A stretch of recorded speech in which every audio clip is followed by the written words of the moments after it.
Olá, tudo bom?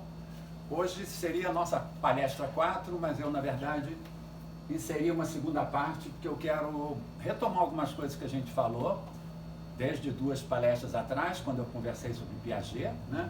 E depois, na seguinte, que foi a passada, eu falei sobre a teoria de Jünger-Habermas, sobre sistema, essa coisa que a gente fala tanto e às vezes não sabe bem onde é que está esse inimigo, digamos assim.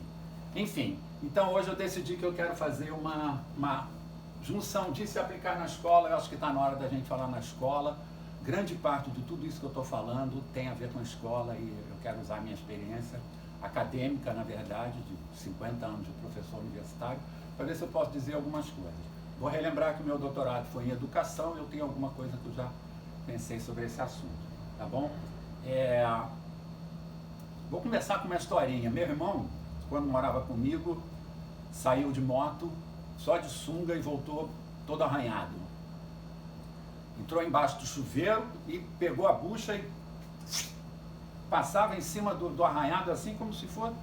Eu falei, o que é isso? Que é isso, cara? Por que você está fazendo isso? Eu estou limpando a pele para ela já nascer toda boa. Então, é isso daí. Essa é a metáfora. Eu acho que eu estou limpando a pele da gente também. Eu estou arranhando a gente, eu estou tomando banho, esfregando com bucha o nosso machucado. Que é essa questão toda que envolve isso que a gente chama de moral ou moralidade, e que eu acho que eu quero conversar exatamente com vocês sobre isso. Para mim, eu já falei, mas eu vou repetir, moral não tem nada a ver com a relação da pessoa consigo, com culpa, com Deus, com religião, não tem nada a ver com isso, na visão que nós estamos adotando aqui, que é de Jean Piaget. Que é o seguinte, a moral é aquilo que acontece na relação entre duas pessoas, com que tipo de lógica que essa relação acontece, principalmente quando se estabelece um tipo de crise, né? Então é isso que eu estou falando. Então moral para nós vai ser exatamente isso. Como é que eu me relaciono com o outro?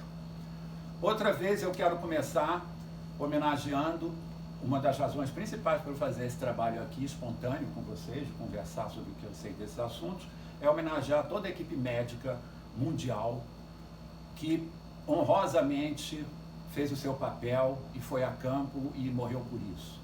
Enquanto em muita gente talvez não estivesse percebendo que talvez estivessem contribuindo para eles terem mais insucesso, né, em lidar com tanta gente a ponto de falecerem. Enfim, eu tenho sempre homenageado essas pessoas e vou aproveitar hoje para lembrar algumas coisas que eu chamei aqui de um nome meio impreciso, de modelos / matrizes em relações profissionais. Isso não é nenhum termo especial, ninguém cunhou esse termo, eu inventei ele agora, para lembrar coisas importantes sobre isso que a gente está trabalhando, conversando sobre relação pessoa com pessoa, cidadão com cidadão, né? Uma das coisas que eu confesso para vocês que me entristece muito no fato de ver a situação como ela está, é que o brasileiro e a brasileira não só, como é que eu posso dizer, no momento de se sentirem, digamos assim, maltratados por esse sistema, por esse governo, por essa coisa toda, às vezes desconta no vizinho. Então eu sinto muito que um cidadão trate mal um cidadão, porque a situação está ruim para todos, no meu ponto de vista. Então, acho que a gente tem que priorizar o relacionamento com as pessoas e trabalhar na forma que o Piaget conversou, né? Mas eu quero voltar aqui para esse modelos e matrizes de relações profissionais. Eu peguei 3 categorias e quero conversar um pouquinho. A saúde, esses que eu tento homenagear, são aquelas pessoas que seguiram o juramento de Hipócrates. Eles têm esse modelo, essa matriz, e eles seguem a isso, e meus parabéns. É muito digno, muito honroso, e eu acho que a família tem que estar orgulhosa dessas pessoas, porque elas cumpriram até o fundo um juramento que fizeram e que ficou marcado no coração delas, que era para ser seguido. Então, no comércio eu queria falar uma coisa, porque eu critiquei da outra vez, e talvez da anterior também, isso que eu chamo o mau negócio do 0,99, que não é absolutamente, eu não estou absolutamente criticando quem compra com 0,99. Eu estou criticando, vamos entender muito bem, o comerciante que parte para um momento de venda e ele custa, na verdade, R$1 para a pessoa, é quanto ela vai pagar, e ele não está pensando que ele tem que dar um troco de 1 centavo. Para mim, quando ele faz isso, ele estabelece uma relação que não é homogênea, igualitária, simétrica, como toda a relação comercial deve ser. Ele coloca o comprador numa situação vexaminosa, porque ou a pessoa pede 1 centavo e parece ridículo, ou ele joga 5 centavos de volta e diz que é o que ele tem e pega aí. Enfim, criou-se uma situação desequilibrada por uma bobagem, no meu entender, do comerciante. Se você quer ganhar R$1, cobre R$1, tá bom? Porque você vai, às vezes, humilhar uma criança ou uma pessoa porque ela vai querer de volta e você vai... Enfim. Então, o modelo, para mim, prioritário do comércio, a relação simétrica perfeita, é a do escambo, como sempre foi, historicamente, sempre que acontecia. Eu vou contar um caso só que eu vi na televisão. Sou fã dos canais a cabo, um dia eu vou falar sobre isso, talvez até hoje, a importância que esses canais a cabo têm para mim, como informação, né? E eu vi um caso ali vívido, completo, real, não tem nada de forçado, não são atores, né? Nessa série chamada Homens da Montanha. Eles são solitários, eles vivem isolados e funcionam na relação de escambo. Um está lá no meio do mato, o outro está lá no meio do mato, e um dia eles combinam de se encontrar, um vai na casa do outro, e eles se fazem uma troca. Um está querendo, por exemplo, um facão que o outro tem, e o outro vira e diz, tá bom, e aí o que eu posso oferecer aqui, o que você quer, como é que fica, o que eu quero de você, e estabelecem uma troca, né? E eu vi esse comentário que eu achei absolutamente perfeito de um deles. Falou, quando eu saio daqui, eu fiz uma troca, um escambo com o meu parceiro ali, eu quero sair daqui com certeza, não só que eu estou satisfeito com aquilo que ele me deu, mas com aquilo que ele ficou também. Eu quero ver que ele mesmo está satisfeito. Isso para mim é um modelo do comércio, é o modelo do escambo. Para mim todo comerciante pode ser feliz e bem sucedido na vida se ele respeitar isso. Ele olhar sempre na horizontal, dignamente para cada cliente que aparece e não tentar trocar 9 por zeros e esse tipo de coisa, que isso não é elegante, segundo o pensamento do Piaget, né? Elegância é você ser uma pessoa democrática no teu trato com os outros, horizontal, respeitando a dignidade de cada um. É isso que a gente quer e não é tão complicado assim, né? Eu dei exemplo de gente que joga cotonete pela janela, que enfeia a minha vista daqui. Qualquer coisa que a gente joga na rua é um comportamento de coação que a gente está fazendo com o nosso concidadão. A gente está colocando ele numa situação desagradável. Ele pode reclamar, ele pode brigar, nada disso é legal, nada disso é necessário se eu me comporto como um democrata. E a terceira relação que eu quero falar, eu quero ver se hoje falo um bocado sobre educação, se não der, eu vou falar na próxima, eu estou imbuído dessa questão, é a mestria. Em que se inspira a sala de aula? A relação professor-aluno? No mestre. No mestre. O que é o mestre? O mestre é aquela pessoa em que o discípulo um dia encontra, que ele confia, que vai lhe dar aquele saber que ele está precisando, talvez em troca de dinheiro ou de comida, ou coisa seja lá o que for. Mas é uma relação ainda horizontal, no meu entender. Eu não coloco o mestre acima do discípulo. Cada um tem um desejo, cada um tem uma necessidade na vida. O mestre não existe sem o discípulo. É uma relação sempre de dignidade horizontal, democrática, né? Então, esse modelo da mestria é fundamental. A gente, se olhar para a escola hoje, onde está isso? Cadê isso, né? Então, vamos conversar um pouquinho. Botei uma figura instigante aqui, eu tenho vários autores que eu quero conversar, mas eu quero hoje não esquecer de homenagear o que eu esqueci da última vez, o que eu botei entre aspas, o pai da Stephanie. Stephanie foi minha aluna de design, e conversando com ela eu descobri que o pai dela, possivelmente um empresário, financia sozinho uma creche de 60 crianças. Eu falei, seu pai é um aquariano, isso é que eu chamo de um aquariano, uma pessoa que espontaneamente se dá, né? Então eu quero homenagear o pai da Stephanie com todo respeito, com toda sinceridade, por ele ser um exemplo para eu conversar aqui com vocês sobre o que eu considero que é esse pensamento aquariano, esse oceano que está surgindo para ocupar o mundo, né? Botei aqui que eu estou com um machado, um martelo, que nós filosofemos educacionalmente com martelo. Tem a expressão de Nietzsche, né, que ele disse que é filosofar com martelo, que ele sai batendo em todos os preconceitos que a gente tem, dogmas e coisa e tal.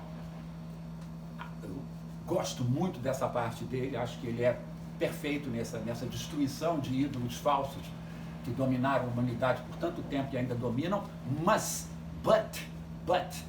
uma restrição eu faço a Nietzsche. Eu não concordo de você colocar a democracia como um mito. Se ele visse, eu acho, essa explanação que eu estou dando, se ele conhecesse, claro que Piaget é posterior a ele, mas se ele conhecesse o trabalho desses autores que eu estou trazendo, ele ia ver que a democracia, na verdade, é a única solução para esse mundo, ok? Então, isso é uma das coisas que eu queria conversar. Vamos começar do baixo, o meu martelo vai sair batendo desde a educação lá de baixo até lá em cima, até a universidade, eu vou tentar dar minha opinião em relação a isso. Uma das coisas essenciais, eu acho que eu vou arriscar muito com a bucha hoje a pele minha e de muita gente, mas eu tenho que falar determinadas coisas. Uma, banish, joga fora as notas. Nota não serve para nada. Qualquer educador que pense um pouco mais vai entender que a nota coloca um parâmetro em todo o processo educacional que destrói a mestria instantaneamente. Aquilo que era um triângulo entre o discípulo, o mestre e o conhecimento, o saber, vira uma quarta coisa com uma nota, com uma coisa competitiva que estraga todo o processo. Melou. Então, vamos lá, vamos começar na creche, vamos falar depois um pouco do ensino fundamental, do ensino médio, vou falar um pouco da universidade, possivelmente vou tentar chegar em estágio e coisa e tal, eu quero fazer isso. E vou de martelo, porque não vou ficar perdendo tempo em ficar fazendo hoje, com a idade que eu tenho, uma recapitulação de coisas que eu acho que não funcionam. Então, primeira coisa, nível 1, creche, absolutamente prioritário. Para mim, isso que o pai da Stephanie faz é atacar o problema na raiz. Se todo brasileiro que tem algum capital fizesse isso, uma creche, para apoiar as crianças, nossa sociedade seria completamente diferente. A creche atua em duas frentes momentaneamente. Uma, dá um lugar bacana para a criança ficar ao dia, com alimentação, com proteção de adultos, até o horário da mãe sair do trabalho, e dá oportunidade da mãe ou do pai sair para trabalhar, quem toma conta da criança. Então, creche, socialmente falando, para mim, é absolutamente fundamental. Agora, qual a diferença da proposta que eu estou fazendo para o pai da Stephanie, com todo o respeito? Recapitulo isso. Ele está sozinho, bancando uma porção da pirâmide social que está aqui embaixo. É isso que ele está fazendo. Vou botar amarelinho para combinar com ele, para a gente lembrar. É isso que ele está fazendo. Ele está pegando uma parte da pirâmide social e está cuidando dela sozinho. Qual é a diferença para o que eu quero fazer? A diferença para o que eu quero fazer é que eu acho que toda creche deve trabalhar com diversidade escolar, com todas as classes sociais e com todas as classes de criança que existem, todas juntas. Eu não vou nunca mais pensar o contrário, nem sequer cheguei a pensar o contrário algum dia. Eu vejo fundamental a necessidade de qualquer criança não estar em casa e estar dentro de uma escola coletiva, democrática, com diversidade escolar, com diversidade cognitiva, como minha amiga Ana Branco fala. Autistas, pessoas com Down, tem diversidade cognitiva, uma mente diferente, ok? Vou falar depois de competências do Howard Gardner, passa um pouco por aí também. Então, creche, para mim, a diferença é que eu faria uma coisa assim. Eu tentaria ajudar o pai da Stephanie com outros colaboradores, outros parceiros que possam ajudar e que possam ajudar ele a bancar o resto. Então, para mim, cada escola, cada creche, cada universidade particular vai ter um formato que é parecido com esse que eu estou falando. As oportunidades são proporcionais às classes. Eu vou ainda muito desenvolver essa coisa mais tarde, mas o que eu estou querendo dizer aqui? Não só o dono da creche cuida de crianças pobres, como ele é chamado a trabalhar com classe média, com classe mais rica, porque ele está aqui no alto e ele é quem tem o dinheiro que vai fazer essa orquestração, o gerenciamento, né, financeiro dessa situação. Ele é que vai descobrir quantos que ele pode pegar de cada categoria, mas ele vai tentar abarcar todos. Quero lembrar que, para mim, as crianças com diversidade de toda forma, auditiva, visual, cognitiva, emocional, seja lá o que for, social, elas estão espalhadas em todas as categorias. Então, isso também vai ser democrático. A gente vai ter crianças com síndromes em todas as classes sociais. Todas as cores, evidentemente, isso eu já falei aqui. O projeto democrático, na verdade, não olha a cor das pessoas, ele dá oportunidades iguais a todas. Essa é a diferença. E nem olha para trás, o que foi feito, toda a injustiça, ele pega daqui para frente e vamos fazer assim. Então, essa é a minha proposta para daqui para frente, ok?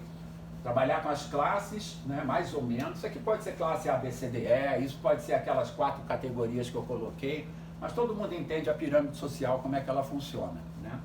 A fórmula mágica que eu estou querendo passar é essa proporção esse teorema de Tales da geometria aplicado aqui, que é muito perfeito. As proporções são iguais, competitivamente iguais em qualquer categoria, né? Se aqui só tiver 50% de vagas entre os candidatos, aqui também tem que ter 50%, aqui também, aqui também, aqui também. Enfim, entra só metade de cada grupo, que seja, né? Então, isso para mim é creche. E creche, para mim, eu vejo, aplicando o Piaget, que a gente vai tentar que as crianças, elas próprias, estabeleçam as regras de comportamento o mais cedo possível. Eu sei que creche, no início, nós estamos falando de bebezinho de 1 ano de idade, que ainda tem poucas opiniões filosóficas para distribuir com os colegas. Mas, enfim, ou dialogar, ou, enfim, fazer dialéticas. Mas o ponto importante é que, segundo Piaget, o que Piaget entendeu como fundamental, que para mim é o teorema mais importante dessa questão toda da moralidade, né?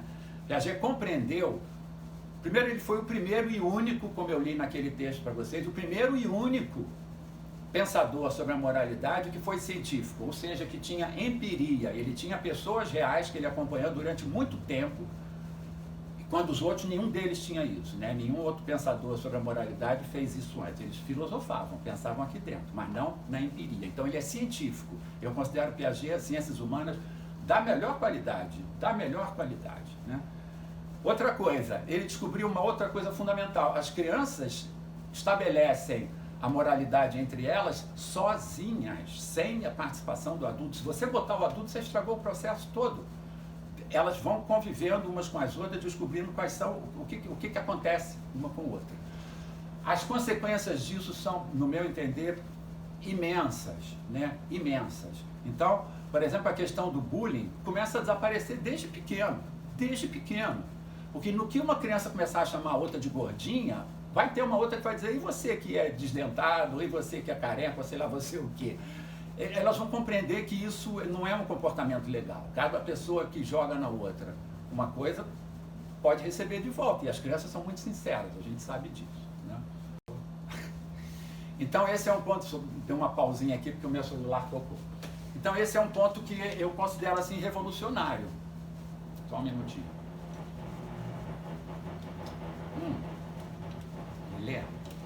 Dá um pulinho, lembra aquele cara que a gente combinou de meio-dia às 3 na quarta-feira? Tem um barulho aqui no prédio que a gente vai tentar diminuir, ok? Então, pode levar a minha chave, tá? Então, o que o Piaget percebeu? Que as próprias crianças entre si, isso é revolucionário, pessoal.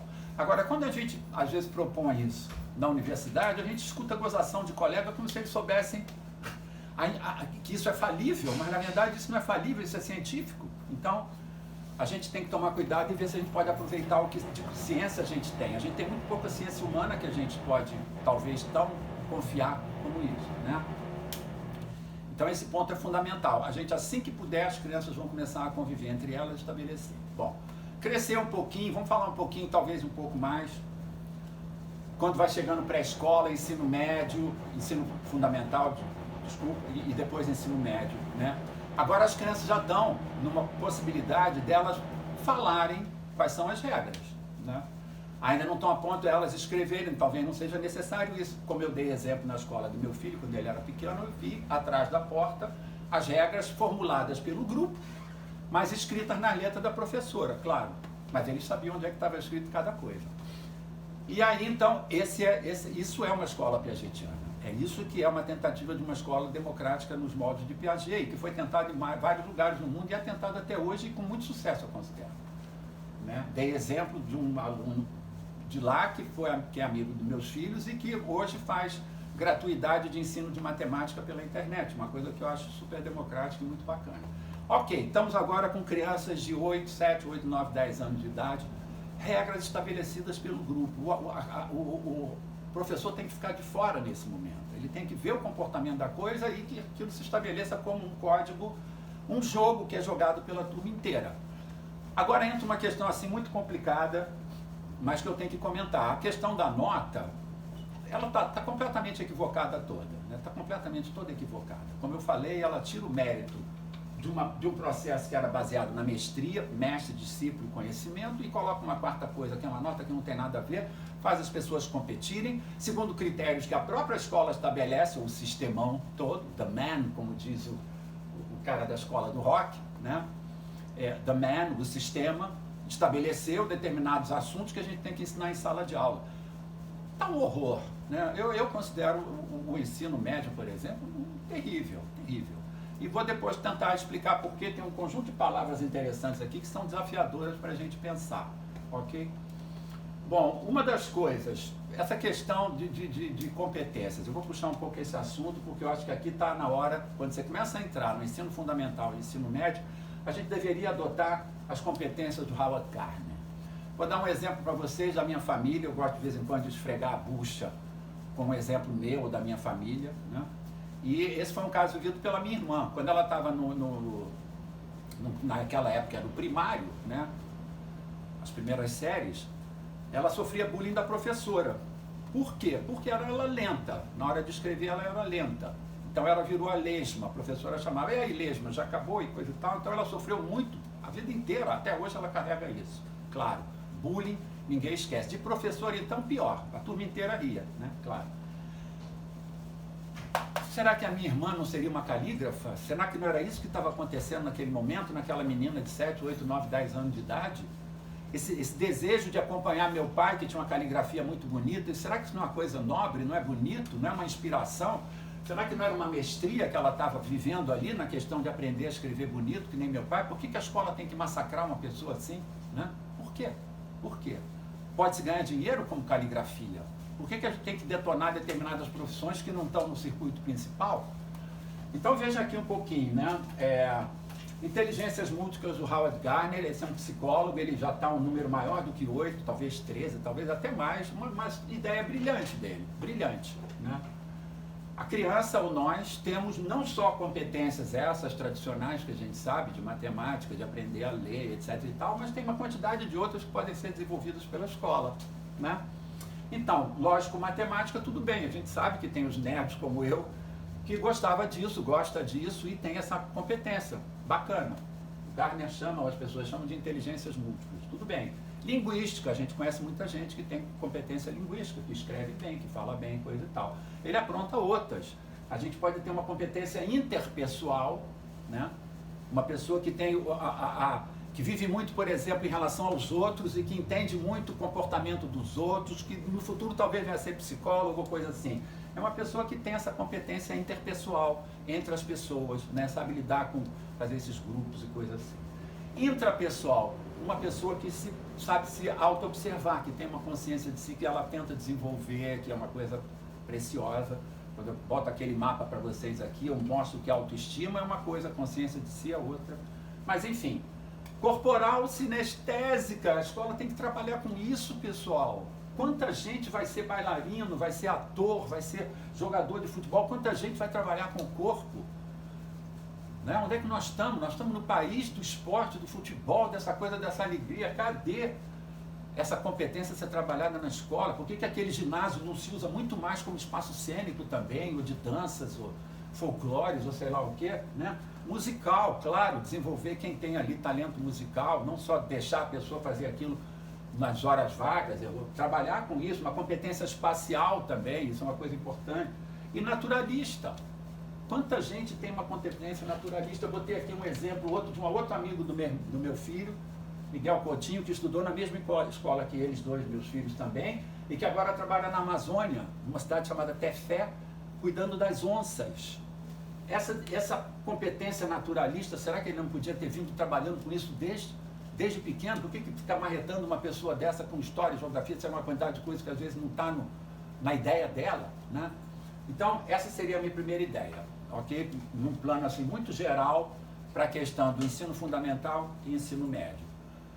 Notas e coisa e tal, é isso que eu falei para você. Depois a gente conversa sobre esse assunto. Eu quero falar de um outro ponto que é muito, muito, muito importante. Muito pragmático.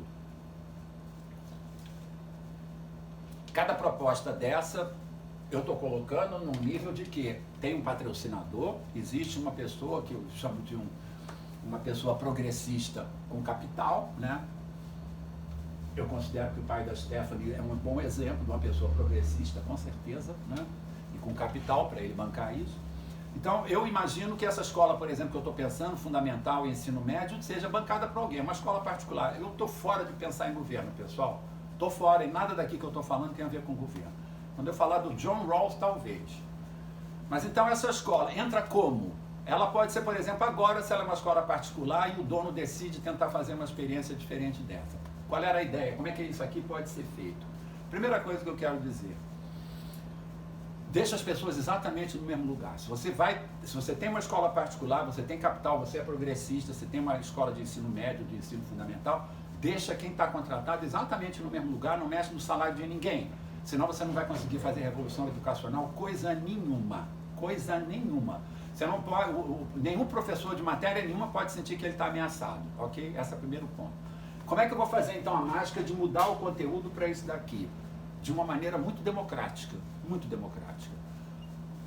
A preparação do próximo ano letivo é uma reunião de todos os responsáveis, os professores, os pais e coisa e tal. Sendo que, para dar opiniões, sendo que a equipe da escola, funcionários e professores e direção, vão combinar como que eles vão gerenciar competências para eles darem conta do pessoal, dos alunos que têm essas competências aqui. Então, o que eu estou querendo dizer com isso? Que, por exemplo, um professor ou um funcionário que tem um determinado conhecimento, vou dar um exemplo bobo, né? Bobo. Um funcionário tem competência de contar a história para os filhos e os filhos se divertem, acham sensacional e os vizinhos querem ir. Digamos assim, tem essa mágica da pessoa ser uma contadora de história. Ela vai ter que trazer esse capital. Ela é cozinheira da escola, tudo bem, mas ela tem essa competência também se ela quiser trabalhar com isso, ok? Como é que a escola vai gerenciar esse dinheiro, esse capital? Não dá para a gente pensar em tudo junto. Mas eu estou dizendo aqui que é uma reunião de competências de professores. Cada um vai trazer aquilo que ele gosta e vai trabalhar. O professor de geografia pode ser que ele seja poeta. Então ele pode fazer um grupo, uma oficina de grupo de alunos que são interessados em escrever poesia. Tem montes de meninas e rapazes e moças que escrevem, né? Isso fica tudo escondido no caderno. Podia ter alguém que desenvolvesse essa competência com as pessoas. Então essa era a minha ideia. Reúne o grupo inteiro e as competências são distribuídas e faça um plano. Como é que a gente avalia o aluno não sei o quê? Eu vou dar um pitaco, vou dar uma ideia. Não dá para resolver tudo de uma vez só. Mas a gente tem que ter uma base de conteúdos que a gente vai trabalhar, né? Agora, como é que a gente paga esse pessoal? Em princípio, como eu falei, igual. Com o tempo passando, eu gostaria muito que o dono da escola, que é a pessoa que gerencia o dinheiro, entendesse o que é o movimento do fair trade, que é o comércio justo, e conseguisse fazer um tratamento semelhante com seus professores e funcionários. Significaria que a pirâmide ia ser desenhada diferente, os salários de algumas bases iam ter que aumentar, enfim, mas isso é uma outra questão, ok? E como é que seria a questão, por exemplo, de avaliação? Avaliação, essa história de como é que passa de ano nesse negócio daqui, né? Eu acho que o jeito mais simples e mais correto é você virar e dizer, olha, no semestre que vem tem 10 vagas, por exemplo, para o grupo de poesia. No semestre anterior tinha 11 alunos que agora estão pretendendo aquilo. Escolhe entre todos ali quem são os melhores, quem é que o grupo acha que deve ter essa chance antes dos outros, sei lá, faz um critério, mas dentro daquele grupo, né? E não por uma questão externa de nota. Quando chegar na universidade eu vou falar um plano que talvez seja muito mais fácil de implementar, né? Em relação a essa questão da aprovação por nota no sistema escolar, que eu acho, confesso de novo, abominável, eu não vejo necessidade. Acho que a gente pode ir progredindo ano a ano, sem ter absolutamente necessidade disso. E cada um sabe o que pode querer tirar da escola. No momento em que uma criança entra dentro da escola e tem várias oficinas de várias coisas, inclusive de matemática, geografia, história, etc. e tal, ela escolhe aquilo que ela quer fazer em cada momento e vai embora. A responsabilidade é dela, né? Enfim, mas isso é uma outra coisa. Deixa eu ver aqui, tem muita coisa para falar hoje. Deixa eu ver o que a gente ainda não... Vou falar disso aqui que talvez muita gente agora vai achar que aí mesmo é que eu surtei de vez. Vou dar essa oportunidade de vocês acharem que eu surtei de vez. Botei aqui alguns assuntos que não são tratados na escola, né? Caligrafia, por causa do caso da minha irmã, que eu contei aqui. Dinossauros, a gente fala como uma coisa assim que ficou lá para trás. Pumapunco é um lugar na Bolívia que eu quero comentar que é muito interessante. Atlântida é um lugar que é considerado fictício, todo mundo inventou essa história, Platão não sabia o que dizia, sei lá o que ele falou. Unicórnio, imagina se existe ou não. Enfim, o que eu estou querendo dizer aqui? Unicórnios, por exemplo, é um assunto muito interessante. Eu li esse livro aqui que eu quero indicar para vocês, do professor Carlos Byington. Não sei se está dando para ver bonitinho, você acha que essa distância pega? Chega um pouquinho perto assim com o celular com ele que dá para ver. Tá. Esse aqui é o livro do Carlos Byington, professor brasileiro, psicólogo, junguiano, e eu acho muito interessante, ele chama-se Pedagogia Simbólica, de Carlos Amadeu Byington. Byington é um nome que nem é da cantora, vocês sabem disso, então, Byington. Bing, Tom, que chama Pedagogia Simbólica. Podia botar isso aqui bonitinho de referência, mas... Ok. O que ele fala aqui que me impressionou muito bem? Ele diz assim, não existe nenhum motivo para a gente na escola estar trabalhando apenas com animais zoológicos que existem. Não tem explicação para isso. Não existe razão para a gente fazer isso. Isso é um resquício daquele iluminismo lá de trás que colocou essa coisa racional em todo o sistema educacional. Então, só aquilo que existe verdadeiramente comprovado é que é comentado na escola. Isso é uma bobagem. O unicórnio, por exemplo, é um animal simbólico da maior importância, assim como vários outros existem, e eles são instrumentos da poesia, eles são material poético e literário. Então, isso faz tanto parte como qualquer coisa, né? Acho que a escola não tem nada a ver com o que existe só de realidade concreta. Agora vai entrar num outro ponto muito delicado. Muitas das coisas que a escola está ensinando até hoje, como se fossem reais, não tem uma boa explicação.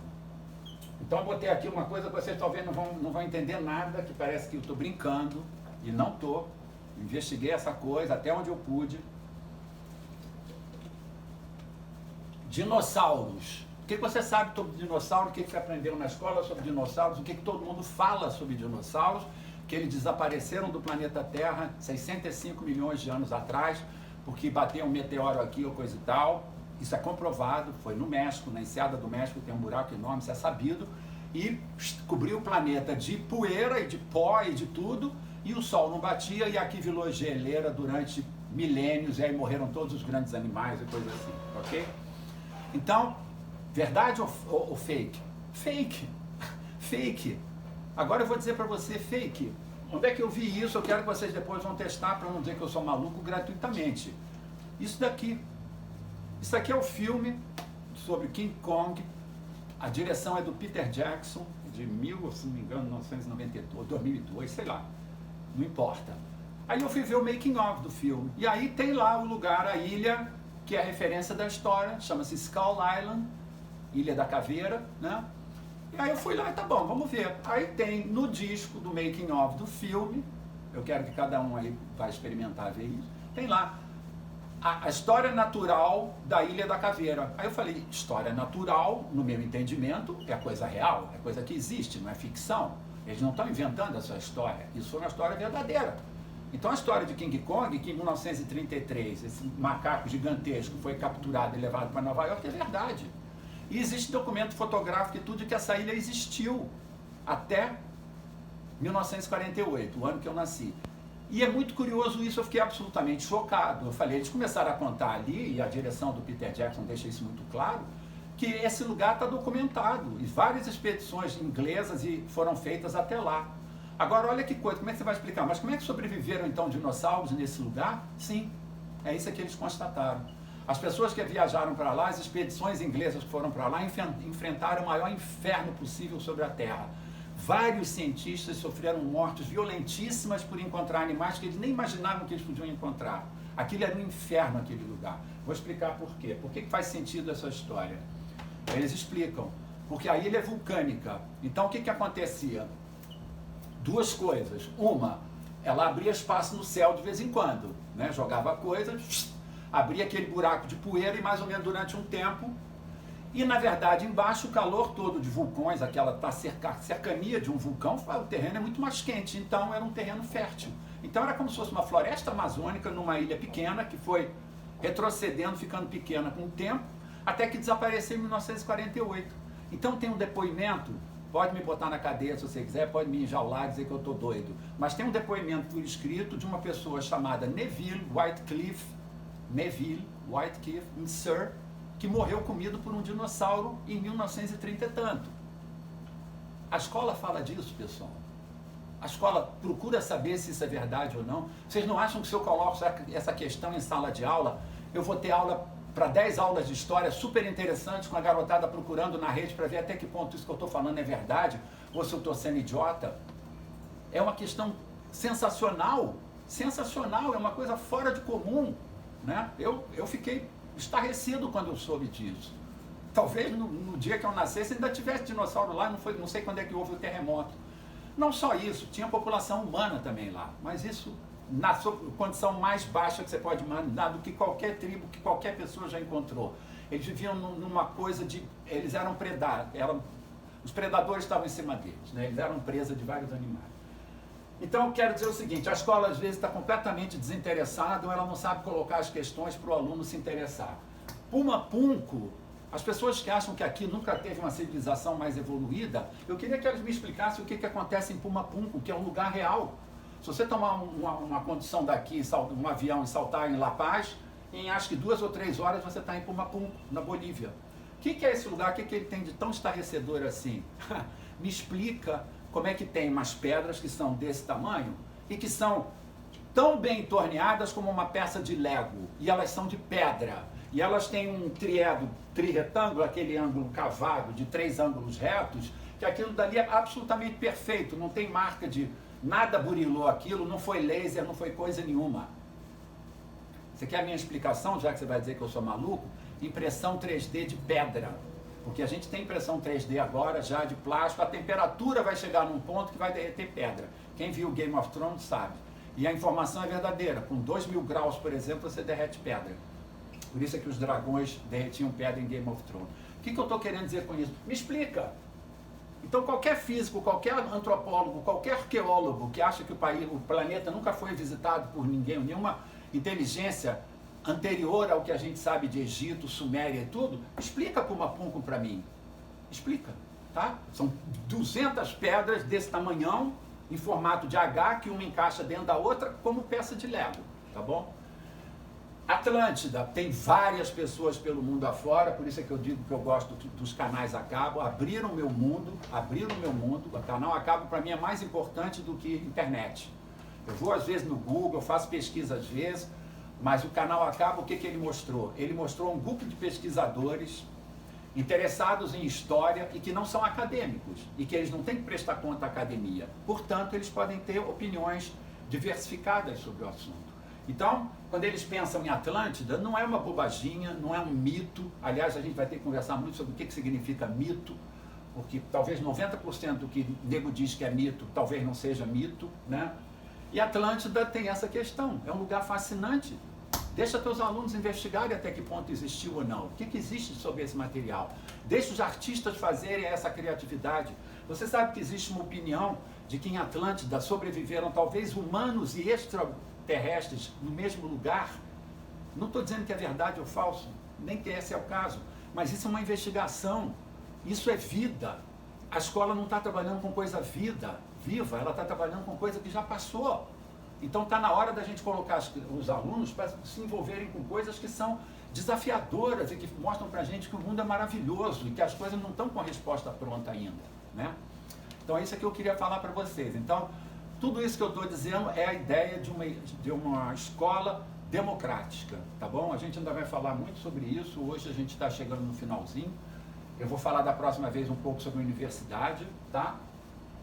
Mas eu talvez ainda continue nessa aplicação na escola. Eu acho que o tempo que a gente guardar na escola é muito bom. Para finalizar, 2 citações aqui que eu peguei que caíram como uma ficha. Um filme que eu recomendo para vocês, canal a cabo, do Curta, Tarja Branca. Um filme sensacional sobre criança, brincar, a brincadeira. E tem uma opinião de uma moça que enfim, os créditos não estavam no final para eu ver o nome dela, não me lembro no início. Ela falou essa frase que eu achei brilhante: a revolução das crianças é o que falta. E aí eu peguei carona com uma citação do Caio Blinder, que pode ter falado até brincando do Manhattan Connection, aquele programa do Globo News, né? Falou, o outro perguntou para ele lá, o Lucas, né, perguntou para ele: escuta aí, quer dizer que esse ano agora é o ano das mulheres, por exemplo? Ele falou assim: não só, é o ano das crianças também. Por que ele está falando isso? Por causa de Greta, né, Greta Thunberg. Então, eu acho que isso que essas pessoas estão falando aqui é muito mais sério do que a gente está pensando, e essa é parte da minha fórmula para o mundo ficar melhor e dar certo. E aí eu vou tentar argumentar isso que eu estou falando para vocês, não de brincadeira, não é um mito, não estou falando nada a nível de Somerville, né, aquela escola que deixava as crianças fazerem de tudo, não. Mas eu vou organizar esse raciocínio aqui para explicar para vocês por que eu confio que as crianças podem mudar o mundo mesmo. Elas e a democracia. Até a próxima vez, tá bom? Fica aí comigo.